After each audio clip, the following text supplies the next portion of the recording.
नमस्कार, स्वागत है आप सभी का कालचक्र में। मैं हूं विपनेश माथुर और मेरे साथ हैं प्रश्न कुंडली विशेषज्ञ पंडित सुरेश पांडे जी। पंडित जी, स्वागत है आपका। धन्यवाद। क्यों जरूरी है घर में तुलसी?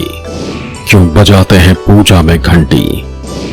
क्यों देते हैं सूर्य को अर्घ? क्यों लगाते हैं माथे पर तिलक? जानिए आस्था और विज्ञान का कनेक्शन सिर्फ कालचक्र में। जी, हमारे शास्त्रों में लिखी गई हर बात का वैज्ञानिक आधार है, आप जानते हैं। हमारे ऋषि मुनि और पूर्वज कई साल पहले हमें आचार, व्यवहार, पूजा पाठ और डेली रूटीन से जुड़ी बहुत सी बातें बता चुके हैं, जिनका कुछ हद तक अमल हम आज भी करते हैं। लेकिन क्या आपको पता है, इसका नाता विज्ञान से भी है। हमारे शास्त्र, हमारी संस्कृति और हमारे पूजा पाठ का अपना एक वैज्ञानिक पहलू है, और इसी से जुड़ी खास जानकारी देंगे आपको आज पंडित सुरेश पांडे जी। तो बने रहिए आज कालचक्र के साथ, क्योंकि आज आपको हम शास्त्रों से साइंस का कनेक्शन बताएंगे, समझाएंगे। चलिए चर्चा की शुरुआत करते हैं। सबसे पहले बात करते हैं तुलसी पूजन की। तुलसी का धार्मिक महत्व तो पंडित जी ने बहुत बार आपको बता दिया है, लेकिन इसके पीछे का वैज्ञानिक आधार क्या है, आइए पंडित जी से जान लेते हैं। पंडित जी, आज वैज्ञानिक आधार की बात करेंगे, क्योंकि तुलसी की मान्यता बहुत है और आप हर बार कहते हैं कि कोई पौधा घर में हो ना हो, तुलसी जरूर होनी चाहिए। जिस घर में तुलसी न हो वो घर ही घर नहीं है, वो घर ही घर नहीं है। हमारे सनातन धर्म में तुलसी, पीपल, गाय को पशु नहीं माना गया है, गाय को मां माना गया है। तुलसी को वृक्ष नहीं माना गया है, तुलसी को तुलसी मैया माना गया है जी। पीपल को वृक्ष नहीं माना गया है, पीपल को भगवान वासुदेव श्री कृष्ण के रूप में माना गया है। और इनके अंदर वही भावना करके हम इनकी पूजा उपासना करते हैं। शायद ही कोई दुर्भाग्यशाली व्यक्ति होगा जो तुलसी के प्रभाव से परिचित न हो। देखो, तुलसी का धार्मिक महत्व तो है ही, लेकिन अगर विज्ञान की दृष्टि से देखा जाए तो ये एक औषधि है। तुलसी पूजन हर भारतीय के घर की पहचान है। तुलसी पूजन से घर में मानसिक शांति, सुख, समृद्धि और सफलता प्राप्त होती है। लेकिन तुलसी का वैज्ञानिक महत्व भी है। इसे संजीवनी बूटी भी कहा जाता है। एक ऐसी रामबाण औषधि है जो हर प्रकार की बीमारियों में काम आती है। स्मरण शक्ति हो, हृदय का रोग हो, कफ हो, श्वास का रोग हो, खून की कमी हो, खांसी हो, जुकाम हो, अस्थमा हो, दमा हो, दांतों से जुड़ा कोई रोग है, उसमें भी तुलसी फायदा देती है।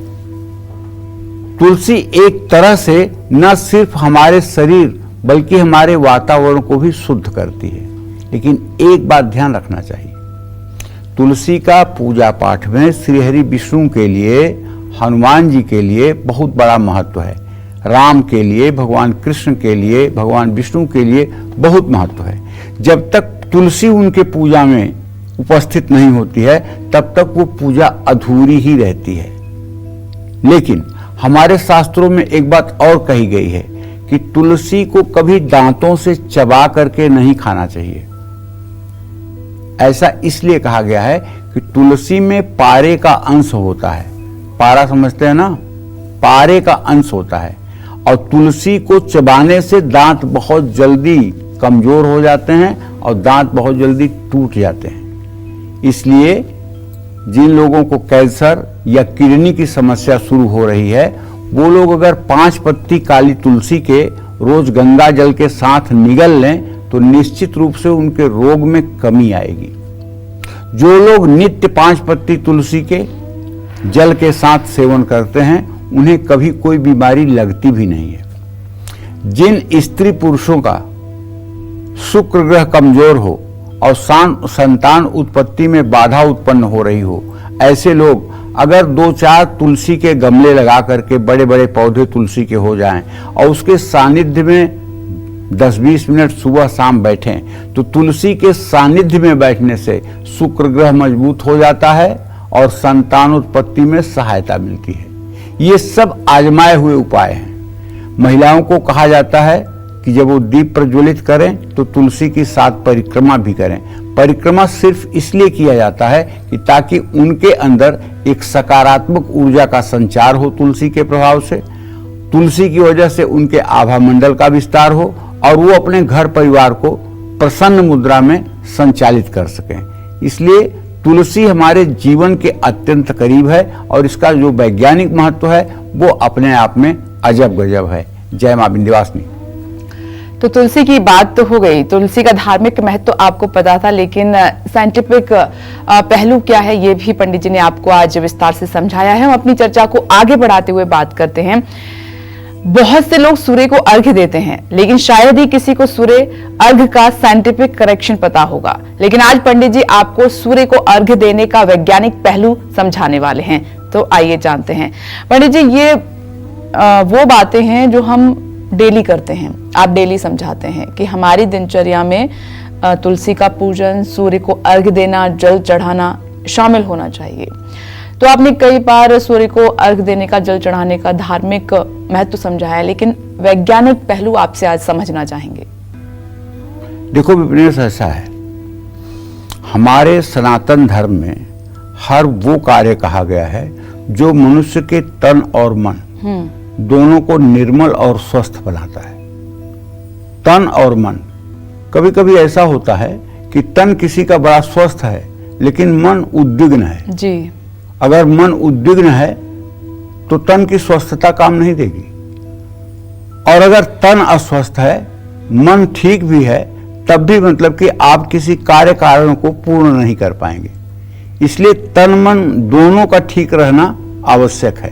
एक सफल व्यक्ति के जीवन में सफलता के लिए तन और मन दोनों का स्वस्थ रहना बहुत जरूरी है, और यही सबसे बड़ी चुनौती है जिंदगी की। हाँ, एक ग्रह सूर्य ऐसा है जिसके प्रभाव से तन और मन दोनों ठीक होता है।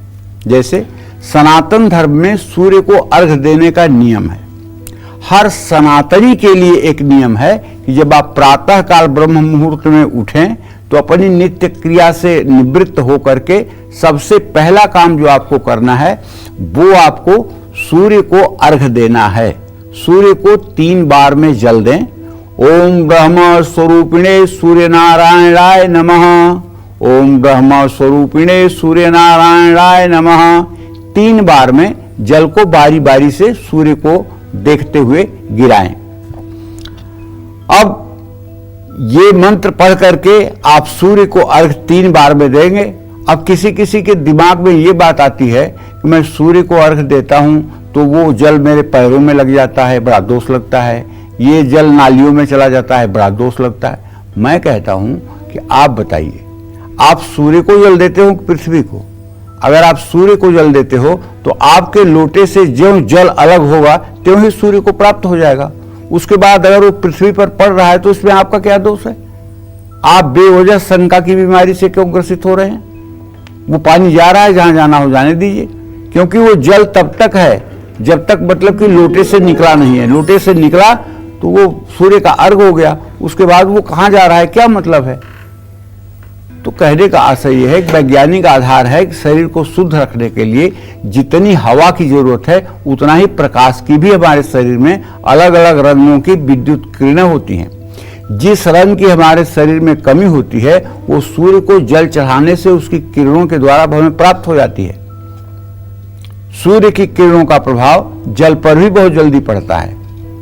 सूर्य की सप्तरंगी माने 7 रंग की किरणों से अद्भुत रोगनाशक गुण मिलते हैं। अच्छा, आप सोचिए, क्यों सनातन धर्म में यह कहा गया है कि पूजा ईशान कोण में ही होनी चाहिए? मैं कहता हूं नहीं, वायव्य कोण में होनी चाहिए। बताइए क्यों? क्यों ईशान कोण में ही पूजा स्थान रखूं? क्यों साउथ ईस्ट में ही मैं अपने किचन को रखूं? मैं पश्चिम में किचन रखूंगा? आप बताओ क्यों रोकोगे? उसका कारण है कि अगर हम उत्तर पूर्व के कोने में पूजा स्थान रखते हैं तो सूर्योदय के समय ही सूर्य की किरणें उस कमरे की खिड़कियों से आकर के और पूजा स्थान में प्रकाशित करने लगती हैं। उससे छोटे छोटे जीवाणु, हानिकारक बैक्टीरिया सूर्य की किरणों से नष्ट हो जाते हैं और वहां हम बैठ करके अच्छे से योग साधना कर पाते हैं। 7 बजे तक ये स्थिति रहती है। 7 बजे के बाद सूर्य जब थोड़ा सा और दक्षिण पूरब की तरफ बढ़ेगा तो उसकी सारी किरणें किचन में आ जाएंगी। इसके बाद किचन का प्रयोग शुरू हो जाता है, रसोई का प्रयोग शुरू हो जाता है। रसोई की खिड़कियों से जब सूर्य की किरणें आपके रसोई में आएंगी तो वहां भी जितने भी जीवाणु हैं और जितने भी नुकसानदायक बैक्टीरिया हैं सब केवल सूर्य की किरणों से नष्ट हो जाएंगे। इसलिए साउथ ईस्ट में किचन के लिए कहा गया है, नॉर्थ ईस्ट में इसलिए पूजा स्थान कहा गया है। अब तो आप समझ गए होंगे। इसी तरह से आप एक बात और सोचिए कि साउथ वेस्ट में घर के मुखिया का कमरा कहा गया है कि साउथ वेस्ट में घर का मुखिया रहना चाहिए। क्यों भाई? हम कहते हैं नॉर्थ वेस्ट में रहेगा, लेकिन नहीं, साउथ वेस्ट ही एक ऐसी जगह है जहां सुबह से शाम तक अगर रोशनदान और खिड़कियां हैं तो सुबह से शाम तक उस कमरे में रोशनी रहती है। और रोशनी में अगर मुखिया रहेगा तो उसका मन, उसका चित्त प्रसन्न रहेगा। और मन और चित्त जब प्रसन्न रहेगा तो वो स्वस्थ रहेगा, और स्वस्थ रहेगा तो अपने कर्तव्यों का ठीक ढंग से पालन कर पाएगा। ऐसे में जब हम सुबह सुबह सूर्य को जल चढ़ाते हैं तो सूर्य की किरणें हमारे शरीर के सूक्ष्म जीवाणुओं को भी नष्ट कर देती है। ये एक प्रकार से एंटीवायरस का काम करता है। सुबह सूर्य की किरणों से हमें विटामिन डी प्राप्त होती है। आज की सबसे बड़ी समस्या है, आधे लोग ये कहते हैं कि मेरे पैरों में दर्द होता है, मेरे हाथों में दर्द होता है, और जब जांच कराते हैं तो विटामिन डी की कमी निकलती है। विटामिन डी सिर्फ और सिर्फ सूर्य की किरणों से प्राप्त होता है। कोई व्यक्ति यदि प्रातः काल सूर्य को अर्घ देता है तो निश्चित रूप से 2-5 मिनट सूर्य के सामने खड़ा होता है तो उसको निश्चित रूप से विटामिन डी भरपूर मात्रा में मिलती है। और विटामिन डी की जब कमी नहीं होती है तो शरीर में दर्द की बीमारी नहीं होती है। ये तो हो गया तन को स्वस्थ रखने का एक उपाय। इसका एक और उपाय है जो इसको पूर्ण करता है, वो हमारे सनातन धर्म में कहा गया है। भगवान कृष्ण भी गीता में कहते हैं कि बलों में मैं प्राणायाम हूं। बल की बात अगर की जाए तो उसमें मैं प्राणायाम हूं। प्राणायाम क्या होता है? प्राणों को आयाम देना। ये हमारी जो पंच वायु है ना, तो प्राण वायु, व्यान वायु, उदान वायु, अपान वायु, समान वायु, इस वायु को आयाम देना, स्थिर करना प्राणायाम है। तो अब कहा गया है सनातन धर्म में कि जब आप सूर्य को अर्घ दे दें तो उसके बाद आप अपने उपासना स्थान में बैठकर, पूजा स्थान में बैठकर 5 बार प्राणायाम करें। प्राणायाम का मंत्र है ओम भू ओम भुवः ओम स्वः ओम महः ओम जनः ओम तपः ओम सत्यम ओम तत्सवितुर्वरेण्यं भर्गो देवस्य धीमहि धियो यो नः प्रचोदयात् ओम आपो ज्योतिरसो अमृतम ब्रह्म भूर्भुवः स्वरोम। ये मंत्र 9 बार कहने का विधान कहा गया है हमारे शास्त्रों में। एक श्वास में 9 बार। 3 बार इस मंत्र को कहते हुए नाभि पर 6 पंखुड़ियों वाले नीले कमल के फूल पर भगवान विष्णु का ध्यान करना चाहिए, और 16 पंखुड़ियों वाले भूरे रंग के कमल के फूल पर हृदय में ब्रह्मा का ध्यान करना चाहिए। द्विदल कमल, 2 दल वाले कमल की सफेद पंखुड़ी पर भगवान शिव का ध्यान भ्रिकुटी पर करना चाहिए, और 3 बार मंत्र को नाभि पर ध्यान करके पढ़ना चाहिए, 3 बार हृदय पर ध्यान करके पढ़ना चाहिए, 3 बार माथे पर ध्यान करके पढ़ना चाहिए। इस तरह से एक बार की सांस में जो 15 सेकंड खींचना होता है, श्वास को भरना होता है जिसको पूरक कहते हैं, और 60 सेकंड श्वास को रोकना होता है जिसको कुंभक कहते हैं, और 30 सेकंड श्वास को छोड़ना होता है जिसको रेचक कहते हैं। पूरक, कुंभक, रेचक, ये मतलब कि 1 संबंधे 4 संबंधे 2 का अनुपात है इसका। जैसे अगर आपने 10 ही सेकंड खींचने की सामर्थ्य है तो 40 सेकंड रोकिएगा, और 20 सेकंड छोड़िएगा। ये प्राणायाम जिसका सिद्ध हो जाता है तो इस प्राणायाम की 4 अवस्थाएं हैं, ध्वस्ति, प्राप्ति, संबित और प्रसाद। ध्वस्ति अवस्था उसको कहते हैं कि पूरा दुनिया का जितना इंस्ट्रूमेंट है, सीटी स्कैन से लेकर के और वो मतलब कि एमआरआई से लेकर के, एक्सरे से लेकर के, अल्ट्रासाउंड से लेकर के सारे यंत्र आपके ऊपर लगा दिए जाएं। लेकिन मेरा दावा है कि अगर आप प्राणायाम नियम से करते हैं तो आपके शरीर में इंच मात्र का भी रोग निकल ही नहीं सकता है। क्योंकि जब प्राणायाम सिद्ध होता है तो उसका पहला गुण ध्वस्ति कार्य रूप में परिणत हो जाता है। ध्वस्ति का मतलब शरीर की सारी बीमारियां ध्वस्त हो गई। तो जो लोग इस प्रकार के प्राणायाम को 5 आवृत्ति सुबह और 5 आवृत्ति सायंकाल को भी सूर्य को अर्घ देना चाहिए, सायंकाल को ढलते हुए सूरज को अर्घ देना चाहिए और 5 बार ये प्राणायाम करना चाहिए।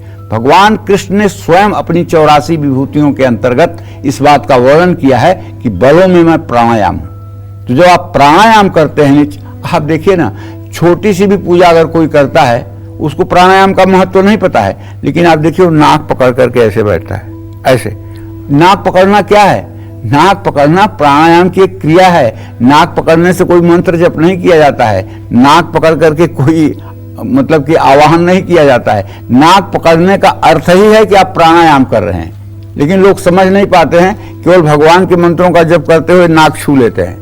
नहीं, इसका मतलब है कि नासिका के एक छिद्र को बंद करके बाईं श्वास से आप श्वास को भरेंगे, फिर दोनों नासिका को बंद करके श्वास को रोकेंगे, फिर दाहिनी नासिका से श्वास को निकालेंगे, फिर दाहिनी नासिका से श्वास को भरेंगे, फिर दोनों नासिका बंद करके फिर बाएं से निकालेंगे।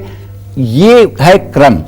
जो इस क्रम को जान लेता है उसके शरीर के 7 चक्र, जैसे मूलाधार चक्र जो आपके गुदा मार्ग के पास है, स्वाधिष्ठान चक्र जो आपके लिंग मूल में है, मणिपूरक चक्र जो आपके नाभि के नीचे है, अनाहत चक्र जो आपके हृदय पर है, विशुद्धि चक्र जो आपके कंठ पर है, आज्ञा चक्र जो आपके भ्रुकुटी पर है और सहस्रार जो आपके सर के ऊपर है। ये 7 चक्र एक्टिवेट हो जाते हैं।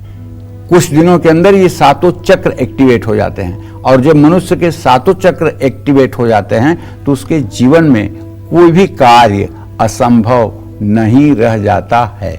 बस योग और प्राणायाम करने की जरूरत है। जय मां विंध्यवासिनी।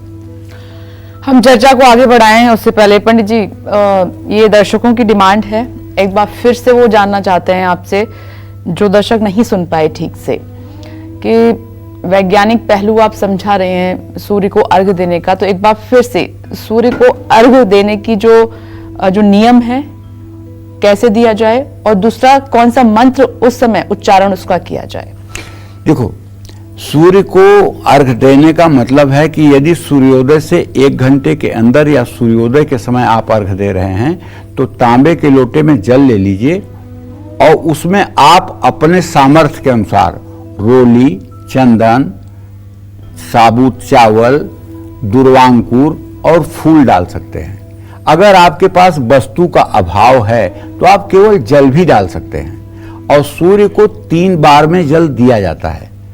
ईशान कोण पूर्व की दिशा में मुंह करके दोनों हाथ से लोटे को अपने मस्तिष्क के, अपने मस्तक के ठीक सीधे भाग में रख करके सूर्य को देखते हुए 1 बार जल गिरा करके फिर लोटे को सीधा कर लें। फिर दूसरी बार सूर्य को देख करके फिर लोटे का जल गिराएं, फिर लोटा सीधा कर लें। तीसरी बार संपूर्ण जल को गिरा दें। और इस समय मंत्र क्या पढ़ना है? ओम ब्रह्म स्वरूपिणे सूर्य नारायणाय नमः। ओम ब्रह्म स्वरूपिणे सूर्य नारायणाय नमः। ओम ब्रह्म स्वरूपिणे सूर्य नारायणाय नमः। लेकिन अगर आपको अर्घ देने में देर हो रही है, सूर्योदय के 2.5 घंटे के बाद, 1 घंटे के बाद अगर आप अर्घ दे रहे हैं, 8 बजे दे रहे हैं, 9 बजे दे रहे हैं, 10 बजे दे रहे हैं, तब आपको 4 बार अर्घ देना होगा। 1 बार प्रायश्चित अर्घ और 3 बार अर्घ। प्रायश्चित अर्घ केवल बिना मंत्र बोले केवल थोड़ा सा जल गिरा दीजिए, वो प्रायश्चित अर्घ हो गया। अब 3 बार जो है मंत्रों के साथ जल गिराएंगे, ये 3 अर्घ होंगे। एक आपने प्रायश्चित अर्घ दे दिया। अब प्रायश्चित अर्घ देने के बाद आपका ये अर्घ भगवान सूर्यदेव स्वीकार करेंगे। ये है विधा। और देखिए, जब हम लोटे का जल गिरता है तो उस पानी में से छन करके सूर्य की जो किरणें हमारे शरीर पर पड़ती हैं वो हमारे सारे शरीर के रोगाणुओं को भस्म कर देती हैं और हमारे शरीर का जितना तन अंधकार है, जितना तामसिक भाव है, वो सारा का सारा तामसिक भाव अपने आप नष्ट प्राय हो जाता है। इसलिए सनातन धर्म में सूर्य की उपासना को सबसे सर्वोपरि माना गया है और पंचदेवों में सूर्य देव का भी नाम है। अगर गणेश और गौरी की पूजा सबसे पहले होती है, कलौ चंडी विनायक, कलयुग में अगर चंडी और विनायक की पूजा आवश्यक है तो भगवान विष्णु और शिव की भी पूजा आवश्यक है, तो उसके साथ अगर किसी की पूजा आवश्यक है तो वो भगवान सूर्य देव ही हैं, उनकी पूजा आवश्यक है। तो इसलिए हमारे सभी दर्शकों को चाहिए कि देखिए, हम उन लोगों के लिए तो नहीं बाध्य करेंगे जो लड़के रात में 2 बजे 3 बजे तक पढ़ाई कर रहे हैं और वो कैसे उठ करके सुबह अर्घ देंगे, उनको तो हम मजबूर नहीं कर रहे हैं, क्योंकि वो एक साधना में है, उनकी एक साधना चल रही है, सरस्वती की साधना। तो एक साधना में दूसरी साधना के लिए खलल नहीं। हाँ, 3 बजे 4 बजे भोर तक अगर बच्चा पढ़ रहा है तो सुबह उससे उम्मीद नहीं करनी चाहिए कि वो सूर्योदय के समय उठ करके सूर्य को अर्घ देगा, लेकिन जब उठे जब नहाए तभी उसे प्रायश्चित अर्घ के साथ सूर्य को अर्घ देना चाहिए, पहली बात। दूसरी बात ये कहना चाहूँगा कि स्मरण शक्ति को बनाए रखने के लिए प्राणायाम करने की जरूरत है। स्मरण शक्ति अच्छी रहे इसके लिए भी प्राणायाम की जरूरत है। और प्राणायाम का जो मंत्र है ये आपको नित्य कर्म पूजा प्रकाश की पुस्तक है गीता प्रेस की, उसमें बहुत विधिवत आपको मिल जाएगा। और उसके बाद प्राणायाम करने के बाद भी अगर आप चाहते हैं कि आपके तेजोमय प्रकाश से ये दुनिया प्रकाशित हो जाए, तब आपको गायत्री की भी साधना करनी पड़ेगी। और गायत्री की साधना के लिए गायत्री के मंत्रों का आपको जप करना पड़ेगा। और गायत्री मंत्र जप के पहले आपको 16 मुद्राएं दिखानी पड़ेंगी और गायत्री मंत्र के बाद 8 मुद्राएं दिखानी पड़ेंगी। मुद्रा का मतलब है कि हाथों की बनावट से मुद्रा दिखाई जाती है, ठीक है। तो ये मुद्रा आपको नित्य कर्म पूजा प्रकाश जो गीता प्रेस की पुस्तक है उसमें सचित्र आपको मिल जाएगा और उसको देखकर आप समझ पाएंगे। जय मां विंध्यवासिनी। क्यों लगाया जाता है माथे पर तिलक? क्यों की जाती है पीपल की पूजा? क्यों करते हैं हवन और यज्ञ? क्यों पंचामृत, चरणामृत और गौमूत्र को माना जाता है शुभकारी और गुणकारी? क्या है हमारे शास्त्रों का साइंस से नाता? यही सब आज बता रहे हैं हमें पंडित सुरेश पांडे जी। अब बात करते हैं गायत्री मंत्र की। गायत्री मंत्र का जाप करने से बॉडी और घर पर क्या इम्पैक्ट पड़ता है? गायत्री मंत्र का क्या है वैज्ञानिक आधार? आइए पंडित जी से जानते हैं। पंडित जी, तमाम मंत्रों में सबसे सर्वश्रेष्ठ मंत्र जो है गायत्री मंत्र को ही माना गया है, आज इसका वैज्ञानिक पहलू समझाइए। गायत्री छंदसाम मातेति, गायत्री वेदों की माता है। गायत्री वेदों की माता है, वेदों की जननी है। गायत्री वेद छंदसाम मातेति, ये वेदों की माँ है। गायत्री मंत्र का प्रभाव कहने में तो मैं दावे के साथ कह सकता हूं सरस्वती भी निष्फल हो जाएंगी। तो मैं एक व्यक्ति नासमान शरीर लेकर के गायत्री के महत्व को क्या बता पाऊंगा? इतना ही बता पाऊंगा जैसे किसी आदमी को गुड़ खिला दीजिए और उससे पूछे कि कैसा रहा, तो कहेगा अच्छा रहा। कैसा रहा? तो कहेगा मीठा रहा। फिर पूछे अच्छा कैसा लगा, तो कहेगा खा के देख लो। तो गायत्री के मंत्र के बारे में मैं क्या बताऊंगा, ये तो मेरे समझ से बाहर है। लेकिन ये जरा जरूर कहना चाहता हूं, अगर आप जानना चाहते हैं कि गायत्री मंत्र में क्या है तो आप शुचिता और पवित्रता पूर्वक सुबह शाम 3-3 माला गायत्री मंत्र का जप शुरू कर दीजिए। 324 बार सुबह, 324 बार शाम को। सूर्यास्त से पहले जप कर लीजिएगा और सूर्योदय के समय जप कर लीजिएगा। इससे आप 24 दिनों के अंदर अपने अंदर के परिवर्तन को खुद समझिएगा, जो मैं वाणी से व्यक्त नहीं कर पा रहा हूं। शायद जिसके लिए मेरे पास वाणी नहीं है वो चीज आपको अनुभव होगी। कहीं भी आप घोर संकट में पड़ जाएं, कहीं आपको बहुत भय लगने लगे, कहीं आपको ऐसा लगने लगे कि आपका दिमाग विचलित हो रहा है, आप एकदम नकारात्मक ऊर्जा की तरफ ढुलमुल होते जा रहे हैं, वहीं आप गायत्री मंत्र दिन हो रात हो सुबह हो शाम हो गायत्री मंत्र का स्मरण कीजिए, तत्काल आप चमत्कार देखिए। गायत्री मंत्र से दिव्य ऊर्जा निकलती है। जिसका पूरे शरीर पर सकारात्मक प्रभाव पड़ता है। गायत्री मंत्र के जप से आसपास की नकारात्मक ऊर्जा समाप्त होने लगती है। यह मंत्र शरीर को हानि पहुंचाने वाले सूक्ष्म जीवों को भी नष्ट करता है। लेकिन एक बात बताना चाहूंगा, गायत्री मंत्र एक बार भी अगर पढ़ा जाए तो उसका फल तो होता है, लेकिन गायत्री मंत्र की सिद्धि, गायत्री माता की सिद्धि बहुत कठिन बात है। गायत्री माता की सिद्धि 24 पुरस्चरण करने के बाद ही मिलती है। एक पुरस्चरण गायत्री मंत्र का 24 लाख का होता है। ऐसे 24 पुरस्चरण करने पर गायत्री माता दर्शन देती हैं। उसके बाद आपको परमेष्ठी पद चाहिए, ब्रह्मा का पद चाहिए तो ले लीजिए, इंद्र का पद चाहिए तो ले लीजिए। जो पद आपको चाहिए इस चराचर जगत में वो ले लीजिए, जो पद आपको चाहिए वो आपको मिल जाएगा। लेकिन इस अनुष्ठान को करने के लिए 16 वर्ष अनवरत केवल अनुष्ठान में रहना होगा। 16 वर्ष। और आपके भोजन में गाय को जौ खिला करके और वही उसके गोबर से जौ को छान करके और चक्की में पीस करके गाय के मट्ठे के साथ केवल 24 घंटे में एक बार सेवन करने का हमारे शास्त्रों में विधान कहा गया है। गायत्री का जापक परम सात्विक होता है। उससे आंख मिलाना साधारण लोगों के बस की बात नहीं होती है। इसीलिए कहा गया है ना, दृढ़ बलम क्षत्रिय बलम ब्रह्म तेजो बलम बलम एकेन ब्रह्म दंडेन सर्वान शस्त्र हता हता। ये यज्ञ, ये ब्रह्म बल है, ये ब्रह्म बल है, ये ईश्वरी बल है। गायत्री कोई साधारण नहीं है। आप गायत्री मंत्र रोज करते रहिए, पूरे दुनिया के तांत्रिक यंत्र मंत्र तंत्र करने वाले आपके ऊपर अभिचार करके देख लें, आपका एक बाल नहीं टेढ़ा कर सकते हैं। इसलिए हर व्यक्ति को चाहिए, ज्यादा न सही कम से कम 24 बार गायत्री मंत्र मैं कार्यक्रम में लगातार बताता हूं। मेरे सभी दर्शकों को 24 बार सुबह स्नान करने के बाद गायत्री मंत्र सूर्य को अर्घ्य देने के बाद जरूर बोलना चाहिए। जय मां विंध्यवासिनी। चलिए अपनी चर्चा को आगे बढ़ाते हैं। हम लोग नवरात्र, महाशिवरात्रि, एकादशी, पूर्णिमा और वार के अनुसार बहुत से व्रत उपवास रखते हैं, लेकिन व्रत उपवास रखने का वैज्ञानिक आधार भी है जो आज पंडित जी आपको बताने जा रहे हैं। पंडित जी बताइए।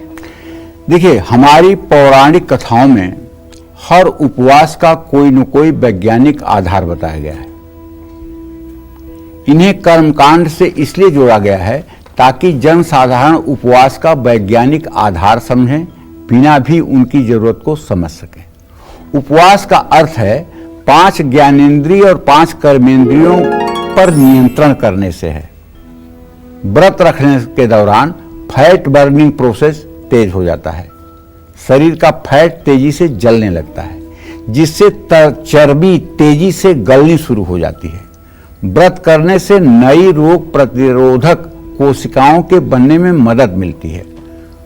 कुछ समय के लिए व्रत रखने से मेटाबॉलिक रेट में 3 से 14% तक बढ़ोतरी होती है। व्रत करने से दिमाग भी स्वस्थ रहता है। व्रत करने से डिप्रेशन और मस्तिष्क से जुड़ी कई समस्याओं में फायदा होता है। आज के समय में तनाव एक बहुत बड़ी समस्या है। व्रत करने से तनाव में भी कमी आती है। एक बात आप अच्छी तरह से समझ लीजिए, भगवान कृष्ण ने कहा है कि व्रतों में मैं मौन व्रत हूं। व्रतों में मैं क्या हूं? मौन व्रत हूं। माने न बोलना एक प्रकार का ये भी व्रत है। व्रत का अर्थ होता है, व्रत का शाब्दिक अर्थ जो हमारे शास्त्रों में कहा गया है वो कहा गया है इंद्रिय संयम को। इंद्रिय को संयमित रखना, ये इंद्रियां अपने से स्वेच्छाचारी न हो जाएं, इंद्रियों को अपने बस में रखना और इन्हें सात्विक मार्ग में चलाना, ये व्रत कहलाता है। और उपवास जो है, भोजन न पाना, शरीर को पोषक तत्व न देना, ये उपवास कहलाता है। व्रत उपवास उसको कहते हैं जिसमें शरीर को शिथिल भी किया जाता है और इंद्रियों के ऊपर अपना पूर्ण रूपेण से वर्चस्व भी स्थापित किया जाता है।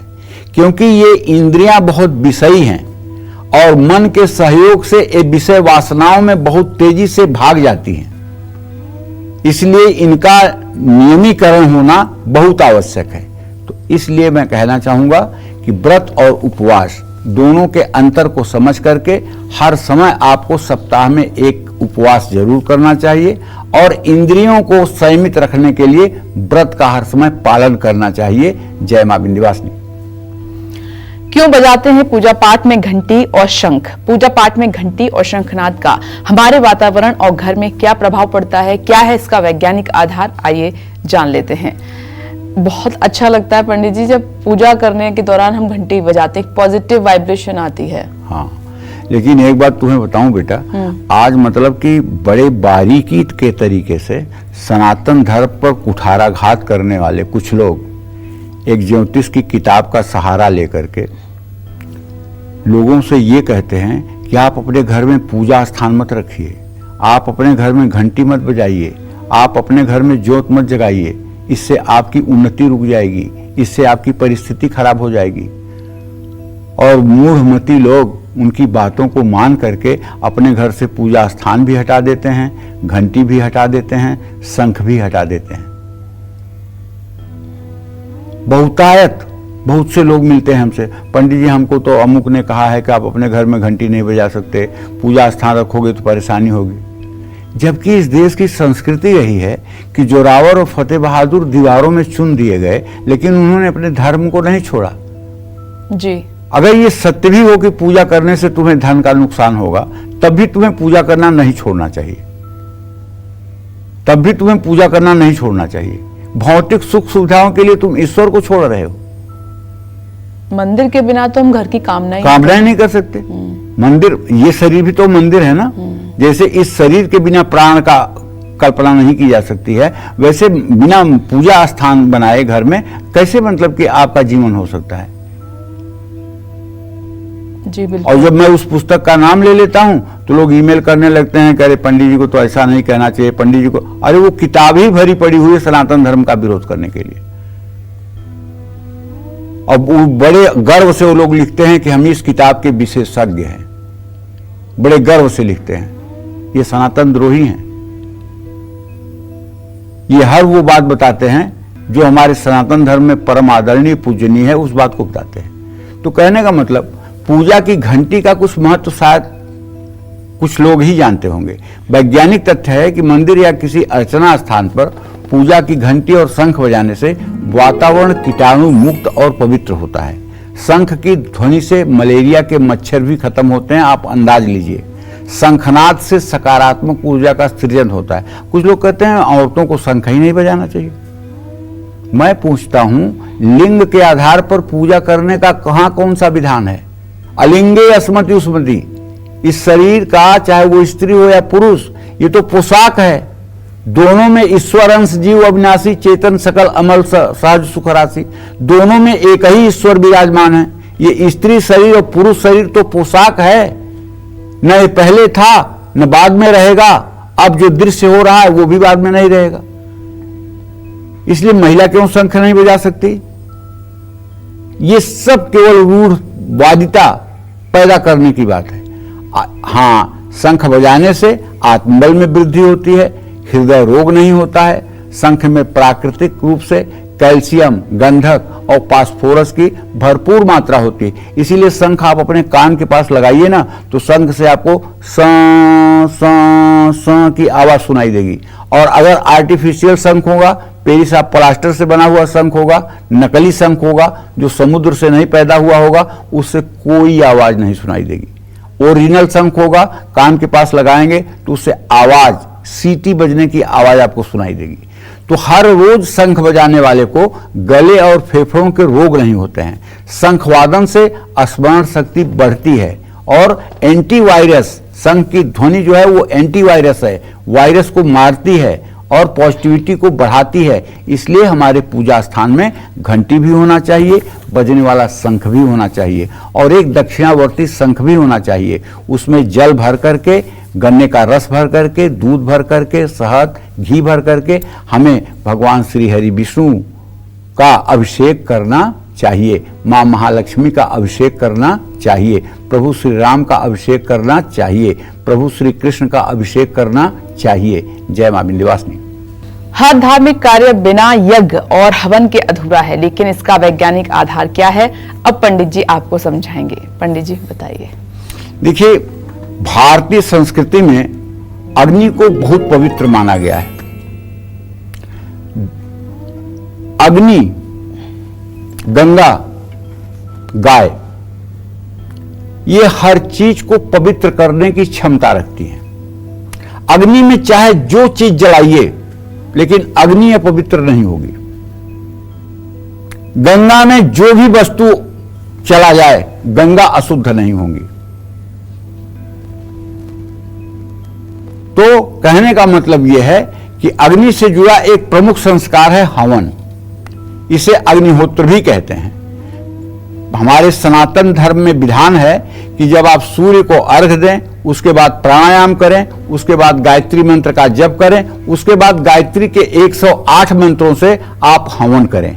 इसी को अग्निहोत्र कहते हैं। अग्निहोत्री सदा सुखी, जो नित्य अग्निहोत्र करता है, सुबह शाम अग्निहोत्र करता है, वह दिव्य आत्मा इस जन्म में तो सुख भोगता ही है, अगला जन्म उसका जो है प्रभु को प्राप्त होता है। और दूसरी बात कहना चाहूंगा कि जो महिलाएं अपने घर में त्रिमधु से, घी, चीनी, शहद से श्री सुक्तम के मंत्रों को बोलते हुए, कनक धारा के मंत्रों को बोलते हुए, चांदी के चम्मच से तांबे के हवन कुंड में आम की लकड़ियां जला करके हवन करती हैं, उनके घर में साक्षात लक्ष्मी अपने स्वरूप में विराजमान होती हैं। उनके घर में रिद्धि सिद्धि चंवर चलाती हैं। उनके घर में कदम कदम पर सफलता मिलती है। उनके घर का कोई व्यक्ति बीमार नहीं होता है और उनके घर में कभी कलह नहीं होती है। केवल सुबह शाम हवन शुरू हो जाए घर में, बस आप चमत्कार देखना शुरू कर दीजिए। श्री सुक्तम के 16 मंत्रों से, कनक धारा स्तोत्र के 19 मंत्रों से, और आहुतियां गणेश के नाम, दुर्गा के नाम, शिव के नाम, विष्णु के नाम, सूर्य के नाम पहले देनी चाहिए और उसके बाद में श्रद्धापूर्वक हवन करना चाहिए। जौ, तिल, कस्तूरी, केसर, चंदन, इलायची, गुग्गुल, घी, चावल, शहद, छुहारा, गिलोय, शक्कर, नागरमोथा जैसी सामग्रियां डाली जाती हैं।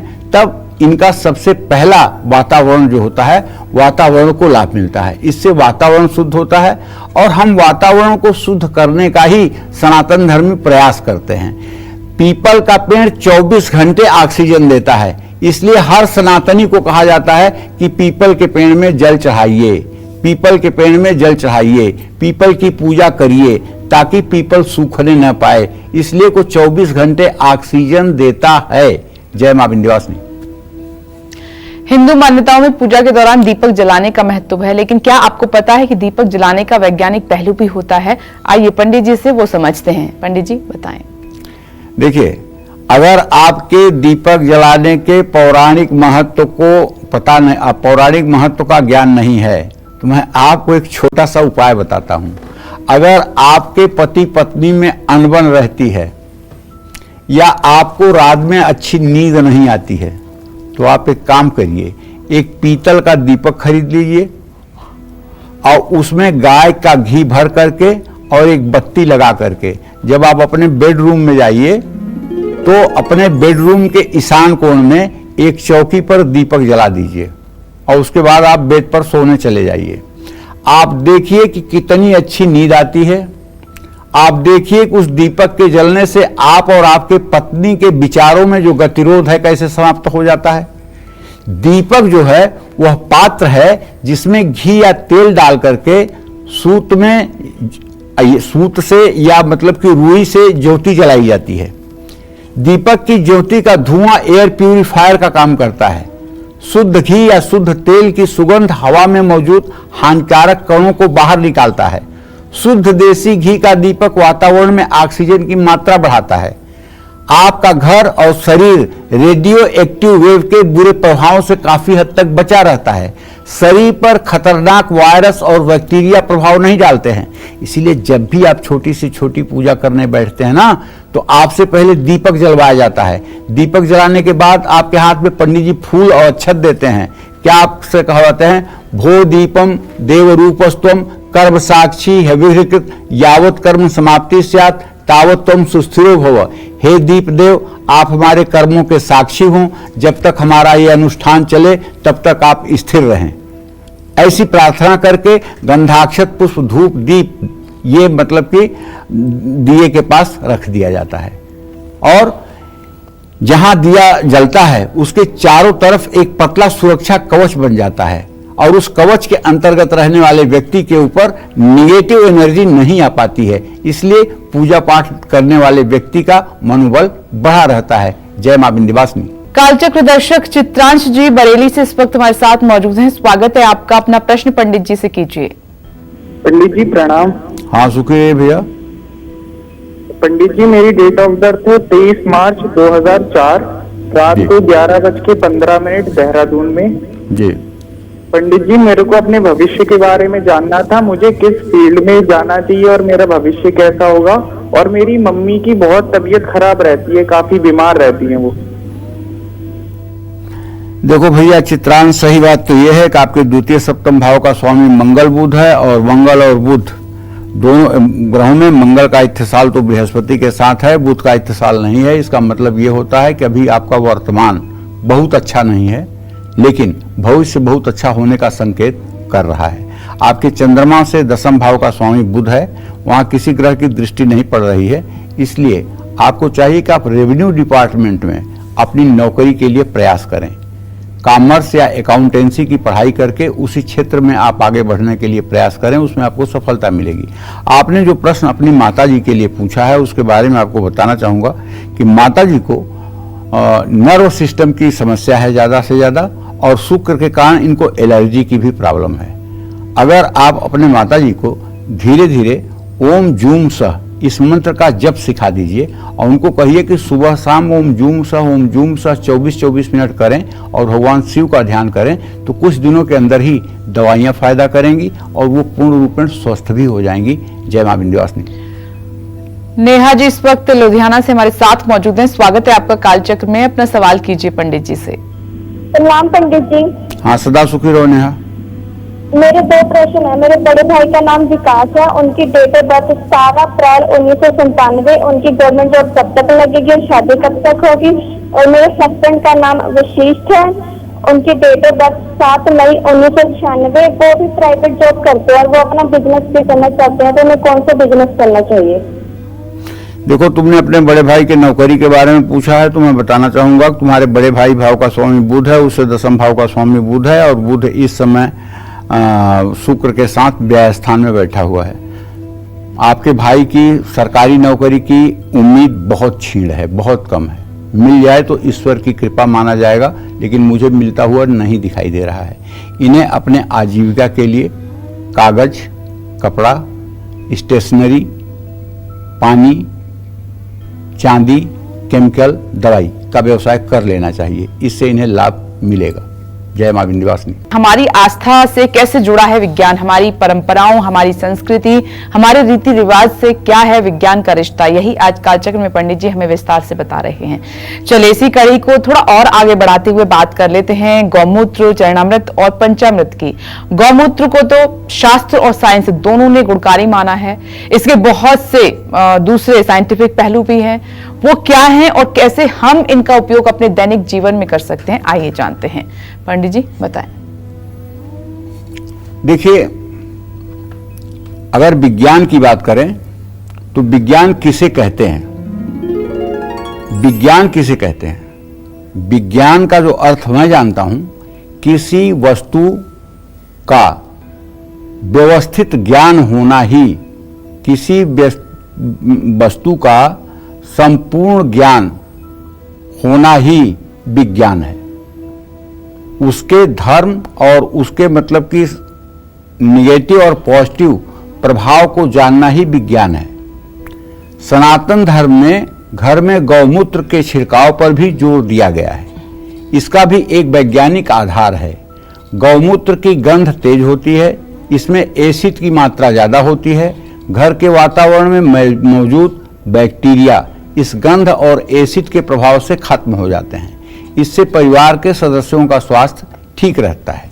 देखिए, आज तो लगभग घरों में फिनाइल का प्रयोग होता है पानी में डाल करके, और फिनाइल से भी पोछा लगाने पर मतलब कि बैक्टीरिया, हानिकारक जीवाणु नहीं रहते हैं। लेकिन जब हमारे कच्चे मकान होते थे, मिट्टी की फर्श होती थी, तो उस समय गौमूत्र का छिड़कना जो है मच्छर, मक्खियों के लिए और जीवाणुओं के लिए हानिकारक होता था। चरणामृत तांबे के बर्तन में रखा जाता है। चरणामृत का मतलब कि पंचामृत नहीं, चरणामृत, जल का धोया हुआ भाग। इसका जल पीने से शरीर रोग मुक्त होता है। दूध, दही, घी, शहद, शक्कर को मिलाकर पंचामृत बनाया जाता है। ये पांचों चीजों को कभी तांबे की बर्तन में नहीं रखना चाहिए। इसे चांदी के बर्तन में, पीतल के बर्तन में ही रखना चाहिए। ये शरीर को शुद्ध और निरोगी रखता है। पंचामृत से शरीर की रोग प्रतिरोधक क्षमता भी तेजी से बढ़ती है। जय मां विंध्यवासिनी।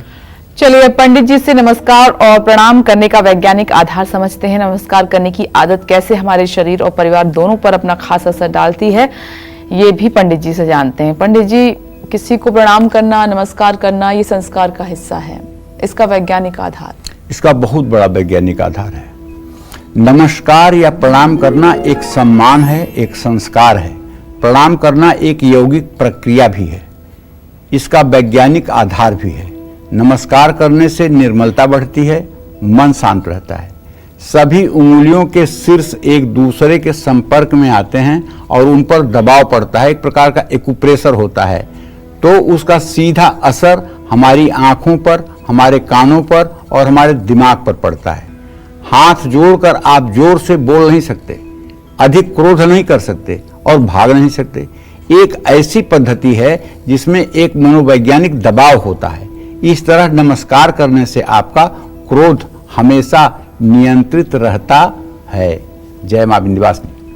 चलिए अब बात करते हैं आज के लकी ईमेल कुंडली विजेता की। आज की हमारी स्पेशल ईमेल कुंडली विजेता हैं साहिबाबाद उत्तर प्रदेश की रहने वाली आकांक्षा जोशी। ये हमारी वो कॉलर हैं जो बिना किसी गैप के हर रोज कालचक्र देखती हैं और काफी लंबे समय से हमें मेल करके अपनी समस्याओं के समाधान और भविष्य के बारे में जानना उन्होंने चाहा है।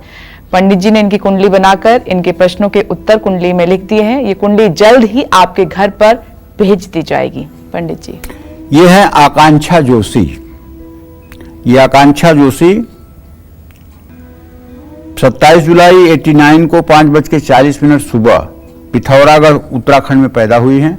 इन्होंने जो अपने प्रश्न लिखे हैं उनका मैंने उत्तर इस कुंडली के पृष्ठभाग पे लिख दिया है और ये आपको जन्म कुंडली आपको न्यूज़ 24 की कालचक्र की जो टीम है वो शीघ्र ही आपके घर भेज देगी और मुझे विश्वास है कि उन उपायों को करके आप स्वस्थ और सुखी जीवन जी पाएंगे। तो आकांक्षा जोशी जी, आपको बहुत बहुत मुबारकबाद। अब हमारे साथ एक कॉलर बिहार से जुड़ गए हैं, उनसे बात कर लेते हैं। स्वागत है आपका। नाम बताएं पहले और पंडित जी से अपना सवाल करें। ठीक है सर।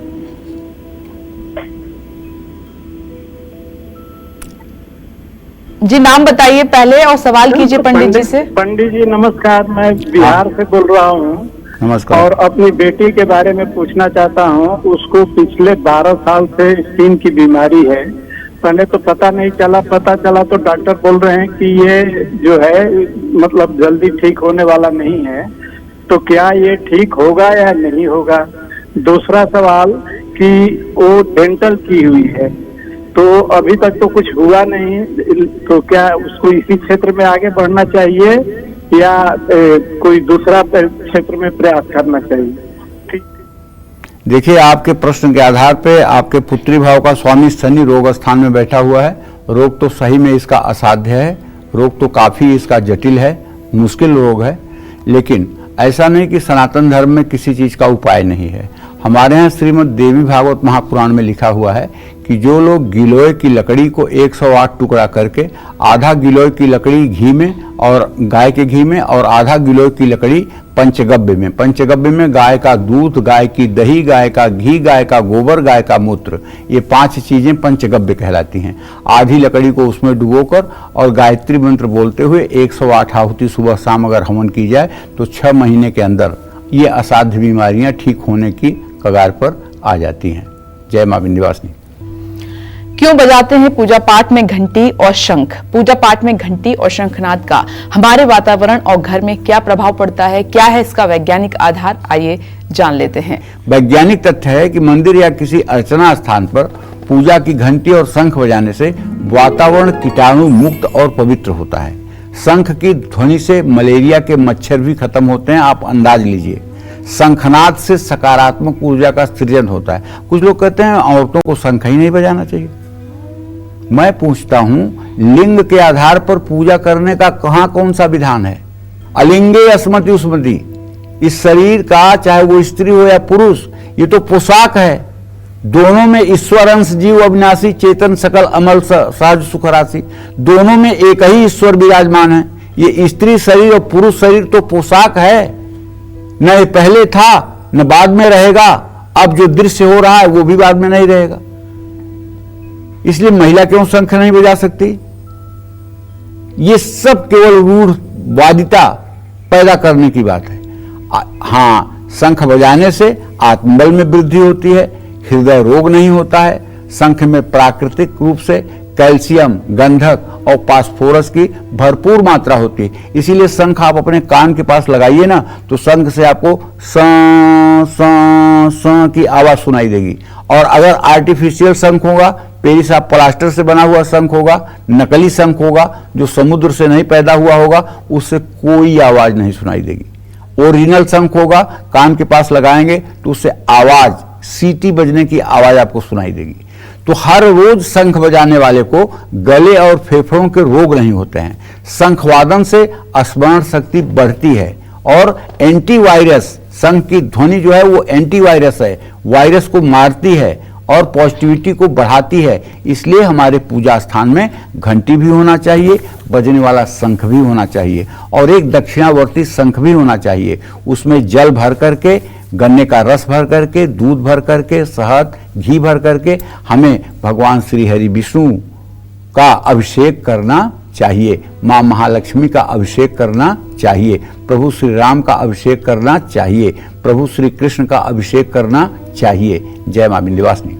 हम सभी अपने से बड़ों के पैर छूकर उनका आशीर्वाद देते हैं, लेकिन क्या आपको बड़ों के पैर छूने का वैज्ञानिक आधार पता है? नहीं ना? तो जल्दी से पंडित जी से पैर छूने का वैज्ञानिक आधार जान लेते हैं। पंडित जी, क्या इसका भी कोई वैज्ञानिक आधार है? इसका बहुत बड़ा वैज्ञानिक आधार है, लेकिन उस वैज्ञानिक आधार को फॉलो करने वाले इस धरती पर 0.001% है। यस। देखो, इसका वैज्ञानिक आधार ये है कि बड़ों के पैर छूने का भी नियम है, इसका भी वैज्ञानिक आधार है। हमारे सिर को उत्तरी ध्रुव और पैर को दक्षिणी ध्रुव माना गया है। चुंबकीय ऊर्जा सिर से प्रवाहित होती है और हमारे पैरों तक जाती है। हमारे पैरों में ये ऊर्जा असीमित मात्रा में रहती है। जब हम किसी भी व्यक्ति के पैर छूते हैं तो उस व्यक्ति के शरीर की सकारात्मक ऊर्जा हमारे हाथ की उंगलियों से हमारे शरीर में आ जाती है। इससे कॉस्मिक एनर्जी का प्रवाह होता है। अब आप ध्यान दीजिए, जब किसी ऋषि मुनि और बड़े साधक के यहाँ लोग जाते हैं तो दंडवत प्रणाम करते हैं, पूरा मतलब कि लेट करके प्रणाम करते हैं। अपने दोनों हाथों को आगे फैला करके उनके श्री चरण के दोनों अंगूठों पर अपनी दोनों तर्जनी उंगलियां रख देते हैं और उस तपस्वी साधक के अंदर जितनी सकारात्मक ऊर्जा है वो आपके शरीर में ट्रांसफर होकर के और आपके नकारात्मक ऊर्जा को ध्वस्त करती है। ये है प्रणाम करने का तरीका। कुछ लोग तो प्रणाम घुटने को छू करके करते हैं, घुटने को ही प्रणाम कर लेते हैं। यहाँ से क्या मिलने वाला है? यहाँ कुछ है ही नहीं है। जो कुछ है, जैसे बैटरी पूरी है लेकिन उसमें बैटरी में जो दो डंडी बनी होती है उसी में अगर आप तार छुआएंगे तो कोई चीज स्टार्ट होगा, बाकी बैटरी के बॉडी में कहीं से छुआने से कुछ नहीं होगा। उसी तरह से प्रणाम में जब तक दोनों पैर के अंगूठे पर आपकी तर्जनी उंगली नहीं जाती है तब तक ऋणात्मक धनात्मक, जैसे पॉजिटिव और निगेटिव दोनों बैटरियों को जोड़ने पे गाड़ी स्टार्ट हो जाती है, उसी तरह से पॉजिटिव निगेटिव को जब आप जोड़ेंगे, आपका दाहिना हाथ उनके बाएं पैर पर, आपका बायां हाथ उनके दाहिने पैर के अंगूठे पे पड़ेगा तो आप भी इंजन की तरह संचालित हो जाएंगे। आप भी सकारात्मक ऊर्जा से भरपूर हो जाएंगे। आपके अंदर भी एक पॉजिटिव एनर्जी ट्रांसफर हो जाएगी। ये बड़ा महत्वपूर्ण है। ऐसा हाँ, या फिर दूसरी बात, उनके पैरों पर आप अपना माथा रख दीजिए, अपनी भ्रिकुटी रख दीजिए, क्योंकि यहाँ आज्ञा चक्र है। जहां भगवान शिव का तीसरा नेत्र होता है, यहां आज्ञा चक्र है। और जब आज्ञा चक्र जब अंगूठे का संपर्क करेगा तो आपके पूरे शरीर में रोशनी हो जाएगी। जय मां विंध्यवासिनी। पंडित जी, हमारे दर्शकों को इतनी महत्वपूर्ण जानकारी देने के लिए धन्यवाद। धन्यवाद। और उम्मीद करते हैं हमारा आज का विषय आपको बहुत पसंद आया होगा। कल फिर एक नए विषय और आपकी परेशानियों को दूर करने के लिए ढेरों उपाय लेकर आएंगे हम पंडित सुरेश पांडे जी के साथ। तब तक कालचक्र की टीम को दीजिए इजाजत और देश और दुनिया की खबरों के लिए देखते रहिए News 24। नमस्कार।